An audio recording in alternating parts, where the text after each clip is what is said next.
Olá, eu sou João Vieira Pereira e este é o podcast Deixar um Mundo Melhor.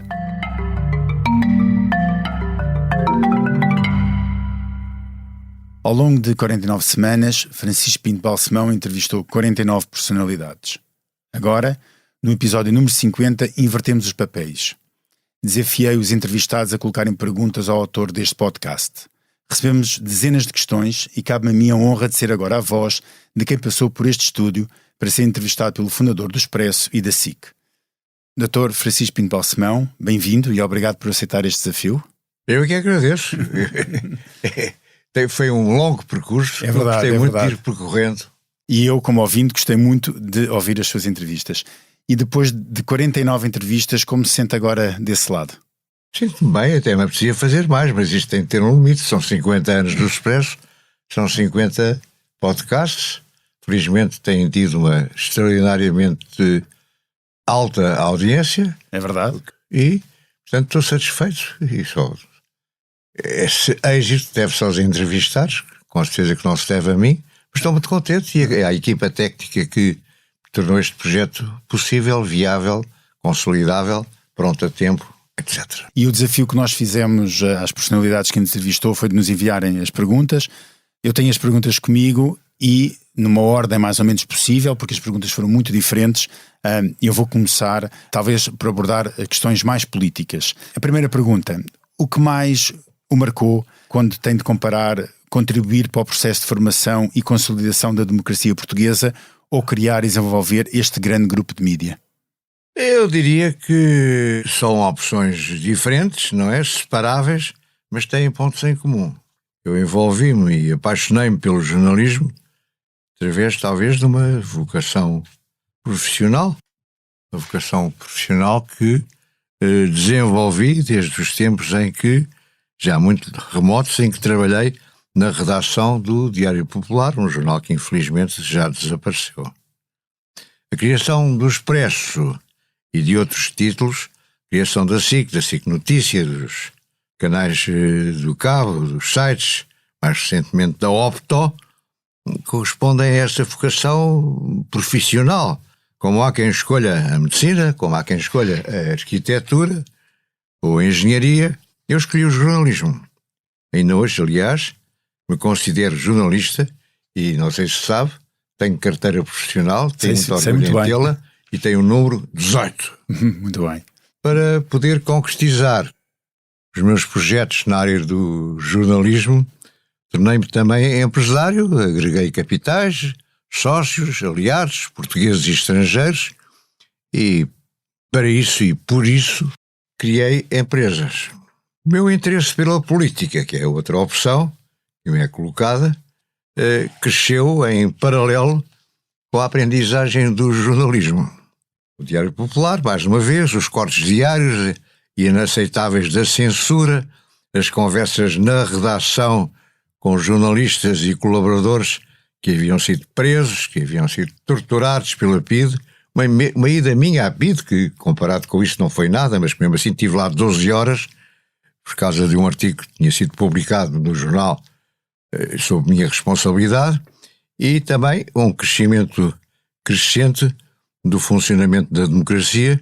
Tudo isso e incutiu em mim, iniciou em mim a convicção de que era necessário lutar pela liberdade e pela democracia. Quando Marcelo Caetano sucedeu a Salazar, eu acreditei que seria possível uma reforma profunda sem necessidade de uma revolução. Uma reforma sem necessidade de uma revolução. Por isso e para isso, aceitei ser candidato a deputado à então Assembleia Nacional, assim que se chamava o Parlamento. Enganei-me, e como eu, aliás, se enganaram outros companheiros meus, Sá Carneiro, Magalhães Mota, Miller Guerra, Mota Amaral e alguns mais. A partir daí, entrei na política em part-time e mais tarde, quando a AD ganha as eleições, Francisco Sá Carneiro convida-me para ser o ministro adjunto. Aí passo à política full-time. Com a tragédia de Camarates, em 4 de dezembro de 1980, sou designado primeiro-ministro, logo em janeiro de 1981, e mais tarde saio, por minha vontade, depois de ganhar umas eleições autárquicas que foram um teste nacional a mim, e que tiveram lugar em julho em 83. Nessa altura voltei à empresa, voltei ao Expresso, e daí em diante fomos crescendo e fomos criando.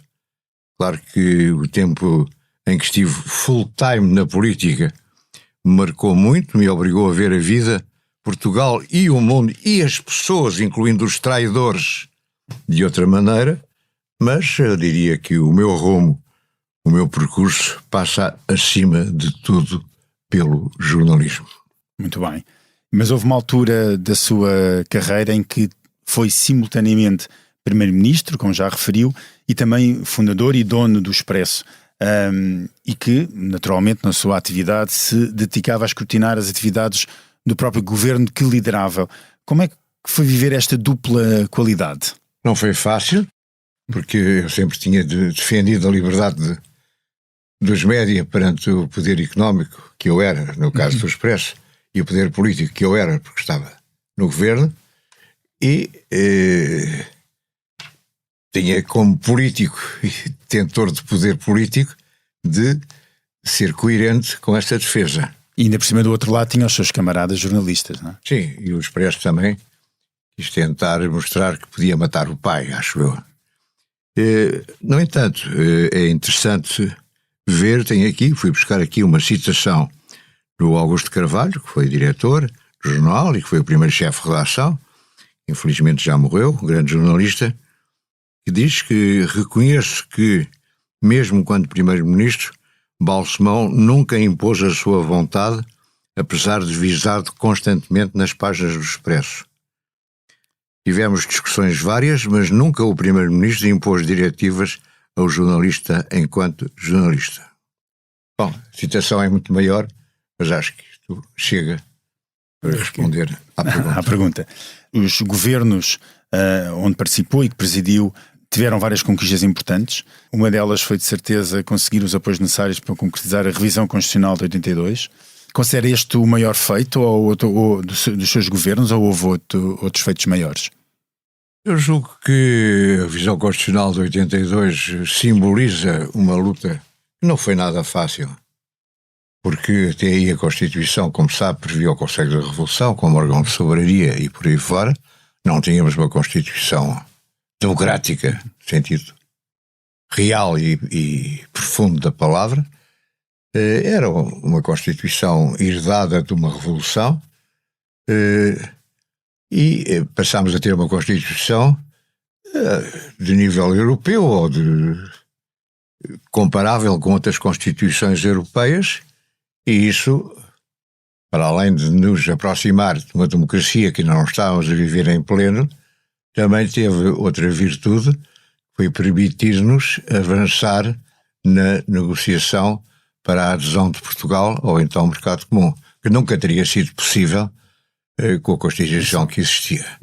Acho que isso foi muito importante, e para mim foi muito importante também ganhar as eleições autárquicas do fim do ano de 80, porque foi de certa maneira uma legitimação daquilo que eu tinha feito. As eleições, embora autárquicas, tiveram uma interpretação, um âmbito, uma cobertura nacional, e como eu me queria ir embora, isso permitiu-me sair descansado e confortável comigo próprio, que também é muito importante na vida. Foi também um dos fundadores do PPD-PSD, sendo hoje o filiado número 1. Considera que este partido é aquele com que sonhou em maio de 1974? É evidente que os tempos em Portugal, na Península Ibérica, na Europa, no mundo, os tempos são outros, são muito diferentes, e por isso não é comparável. Eu continuo, no entanto, a acreditar na importância do PSD, que se tem confirmado em sucessivas eleições e com variados líderes. Portanto, é um partido que tem uma razão de ser, que que tenham lugar no leque partidário e nas opções ideológicas dos cidadãos portugueses, e que, de certo modo, corresponde ao essencial dos princípios programáticos que os três fundadores definiram logo em 74 e que depois foram posteriormente desenvolvidos e adaptados. Muito bem. Outra pergunta que recebemos, aliás, esta pergunta que eu vou fazer a seguir foi enviada por vários dos seus entrevistados.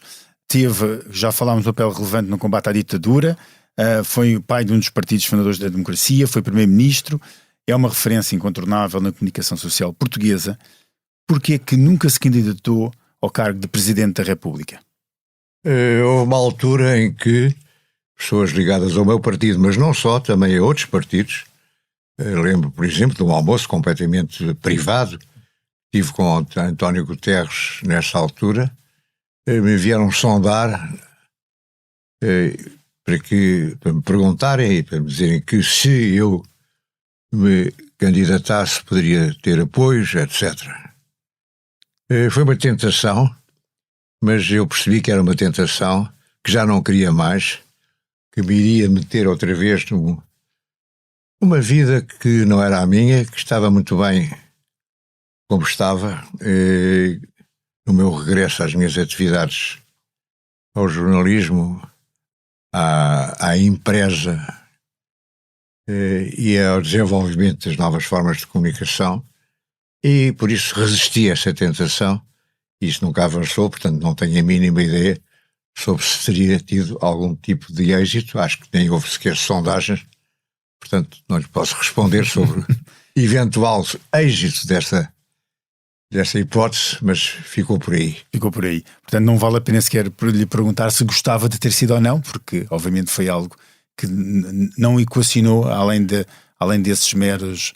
Tudo ponderado, eu diria hoje que não gosto bem de colecionar galerias de troféus, que isso poderia ser visto, ou poderia ser considerado como mais um troféu, e algo que as pessoas entenderiam que era importante, e eu também, mas não tenho pena.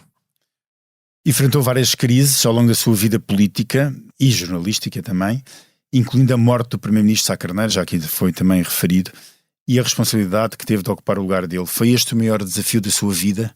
Aquele momento em que teve de assumir a liderança de um governo após a morte de Sá Carneiro? Acho que foi, sem dúvida, um dos momentos mais tristes, mais trágicos, mais difíceis da minha vida.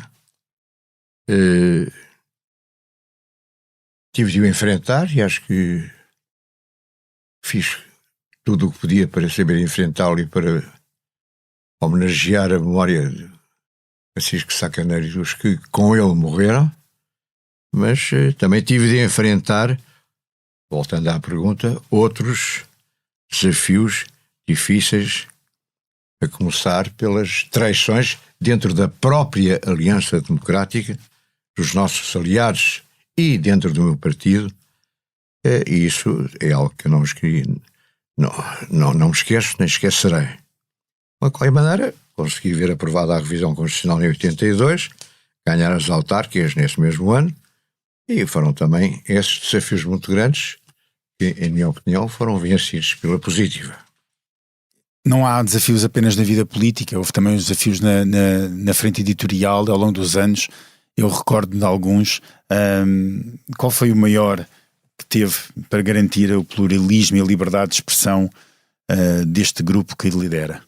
Eu acho que é sempre bom recordar que tive desafios de vária ordem, alguns internos, de acionistas, ou de pessoas que comigo trabalhavam e nas quais confiava, mas também o aparecimento de concorrentes fortes. Lembro o Independente, lembro o Semanário Jornal, no caso do Expresso, lembro a TVI no caso da SIC, e tive também de lutar contra os disparates de alguns membros do governo que tinham o pelouro da comunicação social. Acho que já foram 15 ou 20 os ministros que tiveram este pelouro, muitos deles sem perceberem nada do assunto. E lembro-me, por exemplo, de um deles, o atual Presidente da Assembleia da República, que queria punir o Expresso, que entendia que este estava a vender muito mais exemplares do que os seus concorrentes. E, portanto, era preciso encontrar uma maneira de travar a nossa ascensão, porque isso poderia provocar um desequilíbrio e afetar a liberdade de informação. Houve também um outro aspecto que é bom lembrar, foi uma forte debandada de um contingente muito numeroso do Expresso, que incluía jornalistas, gráficos, até secretárias, para a criação do Público, então, como hoje, financiado pela SONAI, e na altura por Belmiro de Azevedo, com quem tive a ocasião de trocar algumas palavras não muito simpáticas na altura. Esta foi uma guerra, a saída deste contingente para o Público, que tive de enfrentar e que me deu um particular prazer em ganhar. Passando para os mídias, já agora que introduzimos este tema, quer dizer, os mídias estão presentes nesta entrevista desde o início, como vê o futuro da imprensa e o futuro da televisão? Essa pergunta dá para fazer aqui uma conferência de 1h30, não é? Mas de certeza esta, se calhar, a mim interessa-me particularmente. Não que não tenhamos já falado muito sobre isso, mas é sempre um tema que abordamos com frequência e que gostamos de discutir. Eu queria começar por lembrar que aquilo que se pode chamar imprensa de referência ou de qualidade, como nós costumamos de nos autodenominar, e muito bem, é constituída acima de tudo por marcas validadas, respeitadas, legitimadas ao longo dos tempos. Falar do Mundo, falar do New York Times, da revista Time, do Guardian, do El País, do Expresso, claro. A maior parte destes exemplos que eu citei mantém edições em papel, mas souberam também souberam e tiveram de aproveitar a revolução digital e continuar a ser pontos de referência em matéria de informação e de opinião, utilizando as novas ferramentas digitais postas à sua disposição. As televisões, que são um meio de comunicação social diferente, seguiram um caminho paralelo. A BBC, a SIC ou a Globo continuam a ser marcas de referência em matéria de informação e de opinião, e também elas aproveitaram as possibilidades tecnológicas que lhes foram sendo oferecidas. E depois temos as redes sociais, temos o chamado jornalismo do cidadão, que têm de ser considerados, que existem, são novas formas de comunicar, permitem que cada um de nós tente informar e opinar, o que é muito interessante, mas também às vezes se torna um pouco complicado, para não dizer perigoso. E o problema é que, ao contrário dos chamados meios clássicos, estes novos meios, ou estas novas formas de comunicar, não estão sujeitos às regras deontológicas nem às sanções a que nós estamos quando não as cumprem. Se o Expresso infringe a lei de imprensa, além de ter uma entidade reguladora, pode ter os tribunais, etc., e é sujeito a sanções, a multas, os jornalistas podem ser presos, inclusive. O que se passa na net, nesta mesma matéria, é algo de bastante etéreo e difícil de captar e de responsabilizar, não é?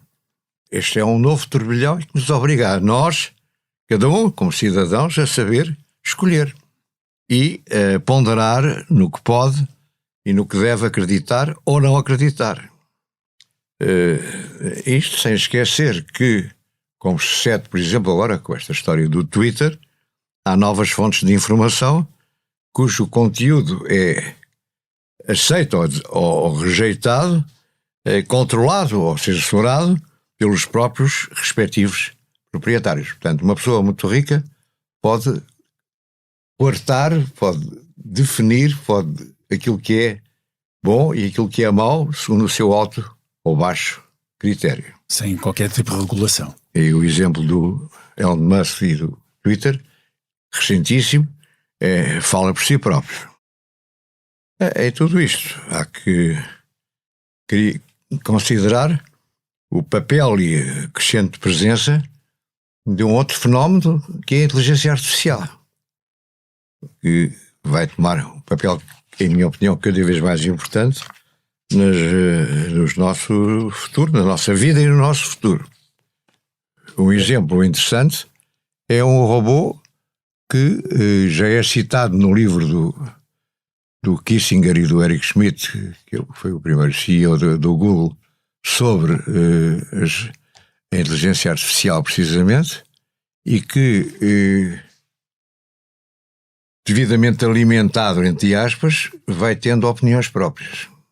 E é interessante referir que o meu livro de memórias, mediante um acordo que fiz com o Instituto Superior Técnico, através do professor Arlindo Oliveira e com a Porta Editora, que é a minha editora, está a alimentar um robô português que já vi alguns exemplos da sua produção, ainda não está pronto, mas este robô vai começar a falar, se pode dizer assim, a responder com base naquilo que lhe foi metido, incorporado, através do meu livro de memórias, e depois com certeza terá outras fontes de alimentação. Claro. Isso já está a acontecer, não está pronto ainda, mas eu já vi respostas, como vi respostas do fundador desta dinastia de robôs em inglês, que são realmente apaixonantes e apavorantes, porque eu pergunto-lhe em relação ao homem-mulher, Deus, etc. Não penso que é só pedir dados e números, não.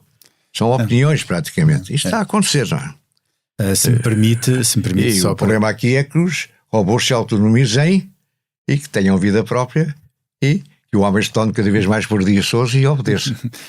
Se me permite, eu ainda há pouco tempo na redação do Expresso, por curiosidade, estivemos a experimentar um software que existe disponível na internet, onde nós podemos pôr, por exemplo, e pusemos, quando elegemos agora as figuras do ano, e Zelensky foi eleito pela redação do Expresso como a figura internacional do ano, nós punhamos dentro desse software as seguintes palavras: Zelensky, figura internacional do ano, Expresso, e depois escrevíamos ao estilo, queríamos um texto ao estilo da Anne Applebaum. O próprio software fazia-nos um texto sobre a eleição da figura do ano pelo Expresso como este ano, e escrevíamos um texto em português, ou em inglês, e depois facilmente traduzível, sobre, ao estilo como se fosse a Anne Applebaum a escrever, para nós podermos usar. Portanto, isto já existe hoje em dia. E é absolutamente... É impressionante, mas é um bocado apavorante. Eu acho que é assustador, bastante assustador. Pois é. Já falámos aqui sobre as redes sociais, e vivemos num mundo diferente e há quem o considere cada vez mais perigoso, com o crescimento de várias tensões e de rupturas sociais. Considera que parte delas tem origem nos novos mídia, quando está aqui obviamente para as redes sociais, ou é algo que aconteceria de qualquer forma? Eu acho que penso que haver cada vez mais gente, incluindo os mais jovens, a ter acesso à informação e a poder emitir opiniões também, não é? Uhum. Não é obrigatoriamente negativo. É uma abertura que não é obrigatoriamente negativa. No entanto, reforço a necessidade de existência de meios de comunicação social que saibam tirar partido das novas tecnologias, mas continuem a respeitar e a implementar as regras deontológicas que devem reger a sua atividade. Refiro-me, por exemplo, a um exemplo muito simples: a separação entre o que é notícia e o que é opinião. Hoje em dia, por vezes, mesmo na imprensa ou nos média mais conceituados, às vezes tende a confundir-se.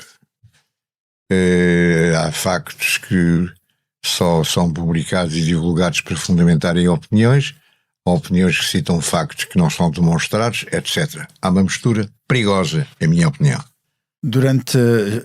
Já falámos aqui daquilo que fez aos 35 anos de idade, criar um semanário durante um período de ditadura, mais tarde uma televisão privada, quando não era claro se havia ou não mercado. Lançou também um canal de notícias quando a televisão por cabo ainda não estava presente em todo o país, ou seja, lançou projetos de imprensa, TV e de cabo que foram totalmente pioneiros. Acha que quando olha para para tudo o que fez e olha para atualmente, para que hoje é o seu grupo, o Grupo Empresa, que se atrasou no lançamento de projetos digitais? Eu acho que nos atrasamos na primeira vaga do digital, princípio do século, mais ou menos. Aí atrasámos, não fomos só nós, mas temos conseguido recuperar. Atrasámos, mas conseguimos recuperar, é a minha resposta.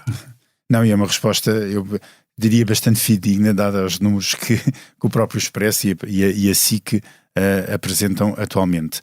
Outra pergunta que tenho ainda na área dos mídia, enviado por um dos seus entrevistados, em termos de conciliação de grupos de mídia, e caso isso venha a ser necessário, preferia associar-se a outros grupos de mídia nacionais ou integrar algum processo de consolidação europeia? Tive sempre boas relações de associação e de investimento com grupos estrangeiros já com os seus créditos firmados nesta área e, portanto, este é um bom exemplo, e um bom exemplo em concreto é o da Globo, com quem mantemos relações, como sabe, muito apertadas e amigas. Passando agora, dando um salto para aquilo que é a sua vida pessoal e perguntas mais do foro íntimo, de que mais e menos se orgulha na sua vida pessoal e na sua vida pública? Da vida pessoal, a minha família, não quero estar a citar a família toda, mas é evidente os meus pais, a minha avó, a mãe do meu pai, a avó Luzia, meu tio Francisco, tio Chico, que não tinha filhos e de quem eu era afilhado e que gostava muito de mim, a minha mulher, claro, os meus filhos, os meus netos. Na minha vida profissional, orgulho-me da Fundação do Expresso, da SIC, dos canais temáticos, dos sites, das newsletters, dos podcasts, etc. Tudo aquilo que estamos a fazer, da Opto, que está em pleno arranque e a avançar bem.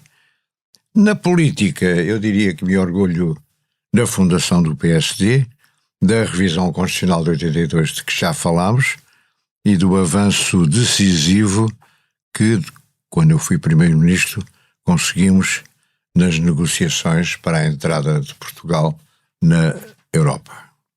Do que eu me orgulho menos de ter acreditado e de dado asas para voar a pessoas que não mereciam a minha confiança e me traíram. Isto aconteceu tanto na política, como na vida jornalística, como na vida empresarial. Não vou citar nomes, que acho que seria de mau gosto. Tenho uma pergunta mais para a frente sobre isso, mas se calhar fica já respondida. Desempenhou vários cargos no espaço público e privado e, portanto, lidera equipas há muito tempo. Quais são as qualidades ou valores que um líder deve assumir e promover para conduzir com sucesso uma organização, um governo, uma equipa, uma empresa? Dava também para um largo artigo, pelo menos.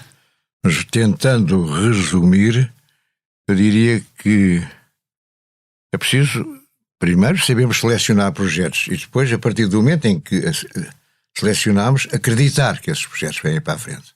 Não podem ficar na gaveta. Têm de ser impulsionados, têm de ser acompanhados. E, portanto, é preciso empenhar-se neles contra ventos e marés. Perseverança. E conseguir levá-los a bom porto, conseguir levá-los ao seu destino até ao fim. Não deixar as coisas a meio. Não meter na gaveta porque este está atrasado, porque este não respondeu. Não se pode. Tem de estar sempre a fazer pressão. E depois, acho que é importantíssimo saber escolher e controlar os membros das equipas, e não ser contemporizador, como eu por vezes fui, com quem não cumpre, ou pior, com quem se revela traidor. Também me aconteceu na vida, não estou a dizer que sou perfeito de maneira nenhuma, mas as pessoas são sempre também fundamentais. E mais vale uma pessoa dedicada e entregue e aberta nas suas críticas do que uma pessoa genial depois pelas costas dá facadas. O que significa para si o sucesso? É ter êxito, mas é também vê-lo reconhecido em vários empreendimentos. E alguns desses empreendimentos são coisas muito pequenas. Eu, por exemplo, toco piano pessimamente, de ouvido, mas fico muito contente quando, e para mim é um sucesso, tirar uma música que eu quero tirar e ir para o piano e conseguir tirá-la. E, portanto, há sucessos deste género, não é só... E se calhar isso são os que nos dão às vezes mais prazer. Jornais, televisões, projetos, política, não. Coisas pequeninas que às vezes a mim me dão muito gozo. E este exemplo do piano para mim é importante. E é feliz a tocar piano? O que é para si a felicidade? Acho que para já não é um estado permanente, não é? Há momentos por vezes prolongados, mas há momentos de felicidade. No amor, na contemplação de uma obra de arte, na audição de um concerto, na contemplação de uma paisagem. No meu caso, o mar, navegar, contemplar, nadar. O mar deu-me muitos momentos de felicidade. E o que mudaria? Se pudesse voltar atrás, meter-se numa máquina de tempo e voltar atrás, mudava alguma coisa? Eu acho que algumas coisas, mas não muitas, não queria entrar em pormenores. Já falámos atrás de algumas delas e, quer dizer, se eu fosse omnipotente, mudaria muita coisa no planeta Terra. Mas isso... Mas não era não isso que vale estávamos a a falar, não era era mais a isso que estamos esfera a falar. pessoal.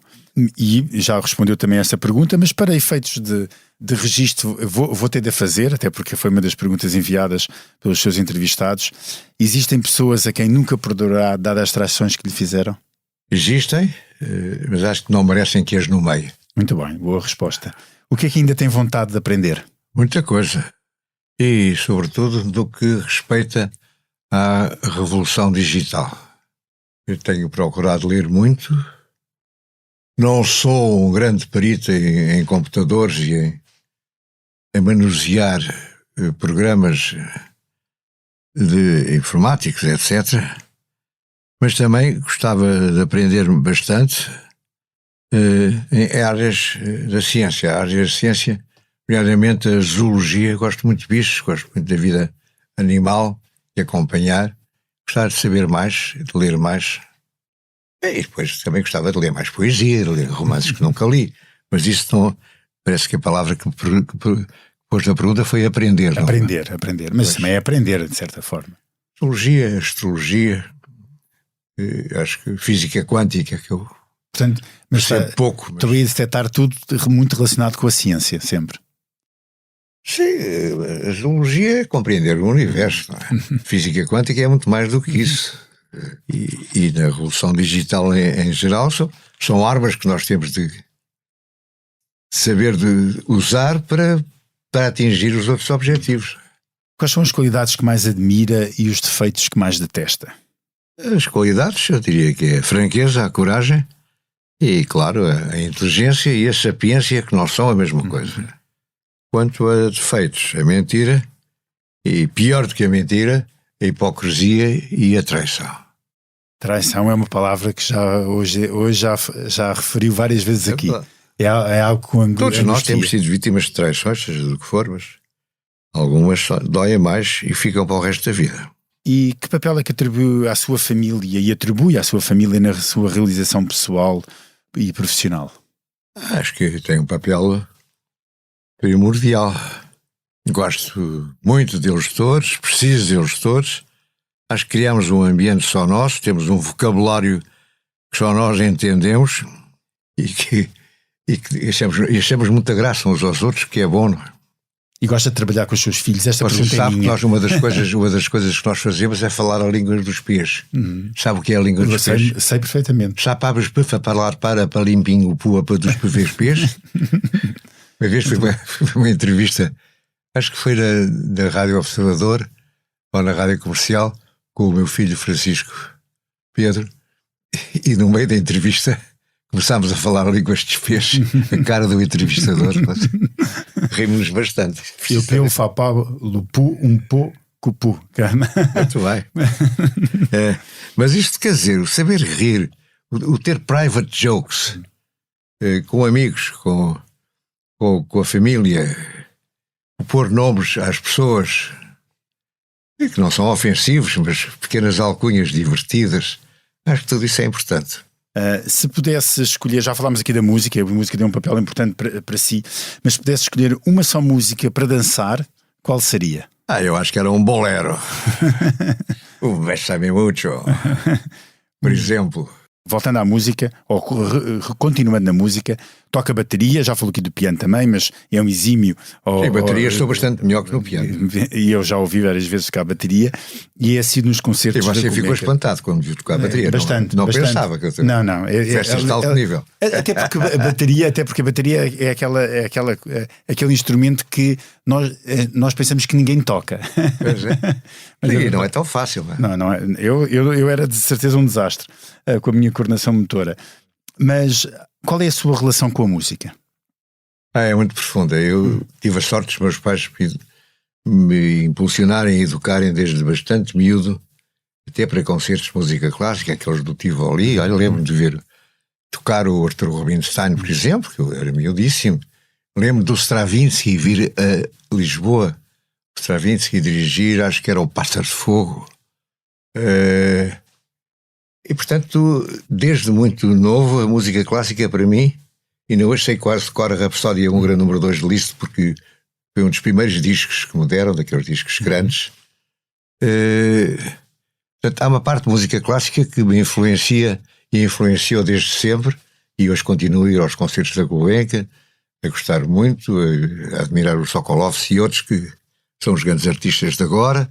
E continua a exigir ao Expresso que acompanhe a música. Uma guerra que perco sempre, porque o Expresso liga muito pouco a esses concertos, mas enfim, só prova que não tem qualquer influência no jornal e que devia ter alguma. Agora, bem, também o jazz é outra área, que são completamente compatíveis, não é? Eu lembro-me que o Gulda, que era um grande pianista, deu o concerto no Tivoli e depois de tocar, atravessou a avenida, foi para o Hot Club, que era ali na Praça da Alegria. Exato. Tivemos a ouvi-lo tocar jazz até às tantas. Portanto, o Hot Club também foi uma iniciação importante para mim. O Zé Luís Tinoco, que agora vai ser homenageado, grande músico, pianista, grande arquiteto, poeta, um homem muito completo. É um deles, o Binal Moreira, o Fernando Rueda, que era um profissional também, o Luís Sangaró, todo um conjunto de pessoas mais velhas do que eu na altura, mas que tinham paciência para ensinar, e portanto fui-me adaptando. Depois, olha, também de vez em quando tínhamos os contratos, tocávamos em sítios, naquela altura... Lembras assim de algum mais que o marcou, nos sítios onde tocou? Lembro-me da Costa Brava, que fazíamos o intervalo da banda principal. 3 de nós, e tocávamos o Rock Around the Clock durante horas, aí eu ia para o piano. E punhamos aquela gente toda a dançar, e passaram a dar-nos a cheia todos os dias, depois levávamos umas namoradas e aquilo era uma festa. Muito bem. Acha que a arte influencia o rumo da humanidade? Acho que sim, espero bem que sim. E acho que tem influenciado. Quero acreditar que sim, quero acreditar que pelo menos a arte arquitetónica, os grandes monumentos, os grandes conventos, as grandes igrejas, o Vaticano, tudo aquilo que nós sabemos, influenciou com certeza, não é? E falamos do Egito, porque não é só... Claro. Falamos da China, falamos Camboja, falamos, quer dizer, do Machu Picchu, se quiser, também, não é? Isto é tudo arte. É tudo arte. Agora, a arte tem evoluído e tem evoluído, talvez tentando sempre apanhar, captar a realidade do momento, ou antecipar-se mesmo. Picasso, quanto a mim, antecipou-se, por exemplo. O Dalí também, de certa maneira. Mas já no tempo do Leonardo, já no tempo de Miguel Ângelo, a arte contribuía para nos atrair, para tornar a vida mais agradável. A beleza é uma coisa muito, muito importante. Alguma vez, diante de alguma obra de arte, alguma beleza natural das que já referiu, ou da construção humana, se sentiu verdadeiramente mais impactado? Na primeira vez que eu vi a Pietà no Vaticano, impactado. A primeira vez que eu vi o Machu Picchu, se quiser, impactado. Pois há belezas naturais, não é? A selva amazónica para mim é uma obra de arte. Também é impactante, não é? A Última Ceia é impactante. E depois muitas vezes vai-se uma exposição de um artista menos conhecido e há qualquer coisa que nos agrada, que nos invade. Eu tenho obras da Vieira da Silva, por exemplo, que eu venero. E pronto, não é uma grande artista, mas não é super, não é? Infelizmente não é tão conhecida como merecia ser. Acho que é muito subjetivo e também varia conforme o estado de espírito, conforme o momento em que está a viver a vida, não é? Às vezes nem é o estado de espírito. E tem algum artista plástico preferido? Acho que já citei alguns, não sei se tenho mais algum. Acho que o Leonardo foi talvez o mais completo de todos. Até porque também tinha o lado científico e o lado de antevisão. Mas há outros, não obrigatoriamente artistas, pintores ou escultores. Mas não podemos esquecer o papel fundamental de pessoas como Arquimedes, como Platão e muito mais recentemente como o Einstein. São personalidades, são pessoas que eu admiro muito e do lado português não podemos nunca, eu pelo menos não esqueço, seja o Camões, seja o Essa, seja o Fernando Pessoa. Agora, o Leonardo tinha aquela componente científica, era um homem muito mais completo, tinha uma capacidade de antever o futuro, até os meios de transporte, tudo mais alguma coisa. Até parece que foi combinado falar na questão da ciência, quero exatamente passar para esse tópico. Ao longo dos últimos anos tem demonstrado um grande interesse por novas tecnologias, nomeadamente pela inteligência artificial, que já falámos aqui, e até pelo multiverso. Qual é o maior ou maiores impactos que acha que essas tecnologias vão ter na forma como vivemos e interagimos uns com os outros? De certa maneira já falámos um pouco disso, não é? Eu acho que o problema é lembrar que há vários livros do Bradbury, por exemplo, mas não só, o Triunfo dos Esportes, o famoso Triunfo dos Esportes também tem a ver com isso, que colocam os animais ou colocam os robôs a tomarem conta e a decidirem em nosso nome e em nossa representação, enquanto que os seres humanos vão para uma espécie de metaverso onde eternamente vão vivendo e vão tentando viver mais tempo e eternizar-se. Não sei se isso vai ser assim. Robôs, animais, seja o que for, nenhuma dessas hipóteses me agrada minimamente. Mas e não estou a dizer que esses autores de ficção científica tenham razão. Mas o facto disso ser uma tendência recorrente em muitos bons autores de ficção científica inquieta-me. Este podcast chama-se Deixar o Mundo Melhor, e quando olha para Portugal, onde gostaria de ver os seus filhos, os seus netos, felizes e prósperos, assim como é que gostaria de olhar para o país e como é que eu gostaria de o ver no futuro? Eu queria começar por dizer que os meus filhos e os meus netos beneficiaram à partida de condições escolares, condições materiais acima da média. Têm por isso mesmo têm obrigações acima da média dos seus contemporâneos. Foi sempre assim que eu pensei, foi sempre assim que eu tentei viver. Nasci filho de gente abastada, tenho mais obrigações do que os outros. Além disso, penso que é óbvio que as gerações atuais abaixo dos 30 têm possibilidades de conhecer o mundo, de viajar, de ir à Argentina, à Índia, à China, a Cabo Verde ou a Timor com uma facilidade que no meu tempo não existia. É mais barato, é mais rápido, é tudo mais fácil. E a mentalidade também é outra, e os pais também são outros. Eu gostaria que os meus filhos e netos soubessem aproveitar essas possibilidades e fossem capazes de as utilizar e sentirem-se na obrigação de as utilizar para fazer avançar um Portugal que é o nosso país, que permanece lento, permanece sonolento, e é um Portugal que continua a circunscrever-se muito a Lisboa e ao Porto. Depois de um período em que o país convergiu com a média da União Europeia, há 20 anos que marcamos espaço. Por que e onde é que esta geração falhou e como podemos mudar essa situação? Eu acho que falhamos, paramos ou atrasámos-nos mesmo em áreas tão cruciais como a reforma do Poder Judicial, que, insisto, é fundamental, continua a ser adiada, ou a reforma da própria administração pública. Tudo é lento, tudo é sonolento, tudo tarda, a burocracia campeia em frente. Sendo assim, Acho que é por aí que se deve ir. Já falámos bastante aqui sobre a inteligência artificial, sobre zoologia, biologia, etc.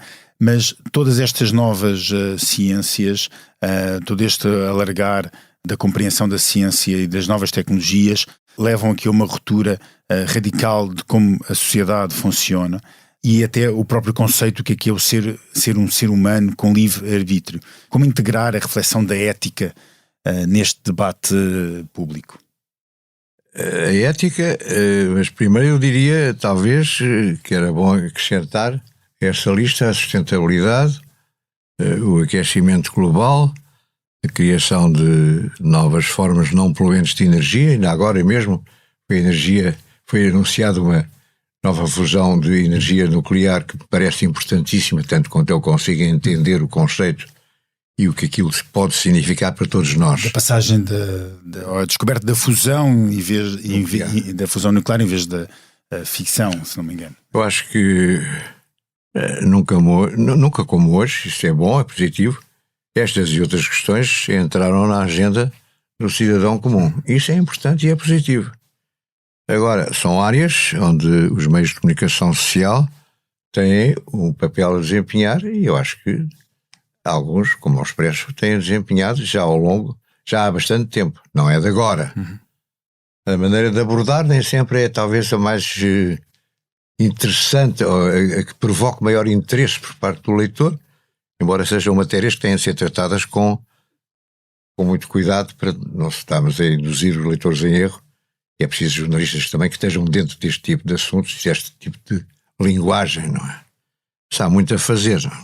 Quando pensa na palavra Deus, que outras palavras lhe surgem por associação? Uma palavra Deus, um criador, palavra criador, e surgem duas interrogações. Porquê e para quê?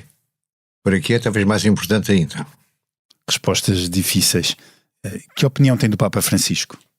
E como avalia o seu contributo? Tenho boa opinião. Tive ensejo de o conhecer muito rapidamente numa reunião no Vaticano com um número relativamente limitado de pessoas. Parece-me Papa cheio de boa vontade, mas que, como aconteceu com outros, normalmente João Paulo II, não conheço suficientemente os mecanismos do Vaticano, mas parece-me que ele é travado pelos poderes conhecidos e desconhecidos existentes no Vaticano. Deixar o mundo melhor foi este desafio que fez aos seus entrevistados. Se considerar internet, redes sociais, fake news, deturpação deliberada de notícias, etc., somar ainda a inteligência artificial, que já falámos aqui bastante, como vê o futuro da comunicação social? Ou seja, como deixar o mundo melhor para a comunicação social? Eu acho que a comunicação social é que tem de tratar de si própria para deixar o mundo melhor e para se deixar a ela própria melhor. E acha que a comunicação social está a fazer isso? Não pode ficar à espera. E acha que ela está a fazer isso? Tem instrumentos para isso. Acho que tem de se preparar e tem de ter pessoas que sabem fazer as coisas. Não fiquem sentados à mesa pensar que é tudo igual ao anterior, porque não é igual ao anterior. É diferente e vai ser cada vez mais diferente. Das 50 entrevistas que fez, conseguiu retirar ideias ou factos que o tenham impressionado, surpreendido ou que tenham suscitado particular curiosidade? Isso agora será muito injusto, porque precisava de ter aqui todas, para não me esquecer de nenhuma. E surgiram... Digamos que aprendi nas várias áreas que os meus entrevistados, a quem quero aproveitar para agradecer a todos a colaboração e a maneira como falaram e como dispensaram o seu tempo e a sua atenção a este podcast, a maneira como eles falaram, eu aprendi. E aprendi nas várias áreas e de vez em quando vou ouvindo outra vez os podcasts para não desaprender. E acho que isso é a maior homenagem que eu posso prestar-lhes. Isso contribui para deixar o mundo melhor. Em que consiste a sua opinião deixar o mundo melhor? Bem, temos de reconhecer, antes de mais, que o mundo não está muito melhor. Agora, hoje, no momento em que estamos a falar, Há o perigo de uma guerra nuclear, penso que não será iminente, mas já esteve mais longe. Há falta de liberdade de expressão e de informação em mais de metade do mundo, não se esqueça disso. Esqueça que não há liberdade de informação na China, por exemplo, não há em vários países da América Latina, não há em vários países da Ásia. A União Soviética é discutível. Se olharmos só para essas áreas enormes que esses países ocupam, vemos que metade ou mais dos países mundiais não têm liberdade de expressão. Há depois problemas concretos em vários países, já falei da América Latina, mas se olharmos para a África também o panorama não é brilhante. Há o Myanmar, há os uigures na China, há muita coisa. E também eu estou um pouco preocupado com a situação nos Estados Unidos, com a maneira como as coisas têm evoluído, com o trumpismo e sobretudo com o que vem ao de cima através do trumpismo, com atos de violência, a compra de espingardas, matanças. Mesmo estas eleições para a Câmara dos Representantes, houve membros da Câmara dos Representantes eleitos que estavam, não digo a favor da Rússia, mas não estavam de certeza a favor da Ucrânia. Isto faz um pouco de confusão naquele país que é um país que deve ser, e tem capacidade, e dinheiro, e poderes, e tecnologia para ser o líder do mundo ocidental. Isso também parece preocupante. Depois toda a questão da poluição, de que já falámos, está-se a fazer um grande esforço. Há reuniões sucessivas, há tratados sucessivos, veremos se têm efeitos concretos e práticos. E depois temos uma União Europeia com demasiados candidatos, cada vez há mais candidatos, sem acabar por definir o que é importante, sem se caminhar para o federalismo. Eu sou a favor do federalismo, já o disse mais de uma vez, já o escrevi, etc., portanto não estou aqui a dizer nada de novo, e mantendo para muitas coisas a regra da unanimidade, que pode ser útil para Portugal neste momento, mas que não é útil para o avanço da Europa. Por isto, ou por isto tudo, não sei se o mundo estará realmente muito melhor. É bom, vejo um pouco pessimista. É bom que contribuamos todos para que não seja assim. Mas não está um pouco pessimista? Não estou otimista, acho que é difícil estar otimista. E eu sou otimista, devo dizer. Por natureza, por razão, por maneira de ser. Deixar o mundo melhor tem o patrocínio da Hyundai. Juntos avançamos para uma mobilidade mais sustentável. Porque o que move a Hyundai hoje é garantir um mundo melhor às gerações de amanhã. Hyundai. Mudamos o futuro. Quando foi e qual a razão da sua maior gargalhada mais recente? Eu acho que foi num destes últimos programas do Isto é Gozar com Quem Trabalha, do Ricardo Araújo Pereira. É fácil rir-se com ele. E para finalizar, a última pergunta das muitas dezenas enviadas pelos seus entrevistados: tem medo de morrer? Medo propriamente dito não, porque é inevitável, a pessoa está preparada, não é? Agora, se me perguntar se me apetece morrer, não me apetece morrer. Acho que ainda tenho coisas para fazer e muito para fazer e para dar. Mas isso todos nós, que gostamos de nós próprios, pelo menos, pensamos assim, não é? Ainda bem. Estávamos uma camada de pessimistas, estávamos todos aqui a chorar, agarrados uns aos outros. Mas que é evidente que estou plenamente consciente de que o meu comboio está a chegar à estação. E, portanto, estou preparado para isso. Dr. Francisco Pinto Balsemão, muito obrigado por estas suas respostas às perguntas dos seus 49 entrevistados. É uma ótima forma de acabar este podcast e esta série de 50 entrevistas feitas e dirigidas por Francisco Pinto Balsemão. E com esta 50ª conversa, chegamos ao fim do podcast Deixar o Mundo Melhor. Durante 49 semanas entrevistei diversas personalidades portuguesas e não só, também de África, de Timor, mas sempre relacionadas com Portugal. O leitmotiv era como contribuímos para deixar o mundo melhor. Julgo que as respostas trouxeram até mim e até a si, caro ouvinte, muitas pistas e ensinamentos.